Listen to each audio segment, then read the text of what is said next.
Subscribe नहीं किया तो चैनल को सब्सक्राइब कर दीजिए और बेल आइकन का बटन जरूर दबा दीजिए।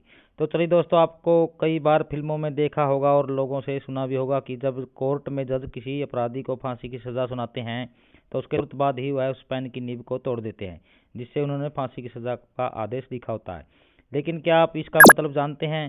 जज द्वारा ऐसा क्यों किया जाता है? चलिए आज हम आपको इसके बारे में पूरी जानकारी देते हैं।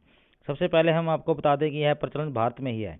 भारतीय कानून के अनुसार जब किसी मुजरिम को फांसी या मौत की सज़ा सुनाई जाती है तो उसके तुरंत बाद ही जज द्वारा पेन की नींव तोड़ दी जाती है।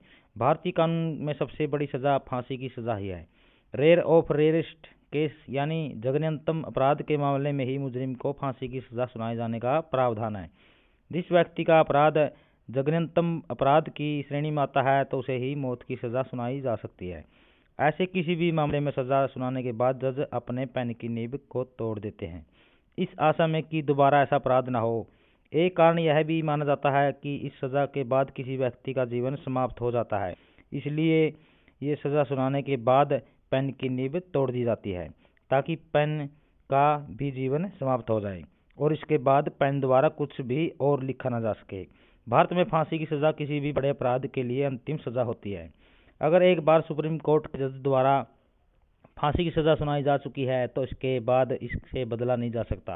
हालांकि एक गुंजाइश यहाँ भी बाकी रह जाती है कि मौत की सज़ा सुनाने में आखिर में सज़ा माफ़ी की याचिका पर विचार करना केवल देश के राष्ट्रपति के हित में ही होता है। वह अपने विवेक के आधार पर अपराधी को माफ़ भी कर सकते हैं। इस वजह से जब पेन से मौत लिखी जाती है तब उसकी नींव तोड़ दी जाती है।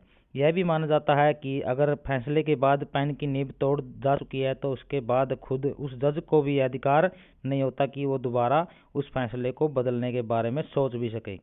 पेन की नींव टूट जाने के बाद इस फैसले पर दोबारा विचार भी नहीं किया जा सकता। तो आपको समझ में आ गया होगा कि फांसी की सज़ा सुनाने के बाद जज पेन की नींव क्यों तोड़ देते हैं। तो इस वीडियो को ज़्यादा से ज़्यादा शेयर कीजिए, लाइक करें और सब्सक्राइब करना न भूलें। धन्यवाद।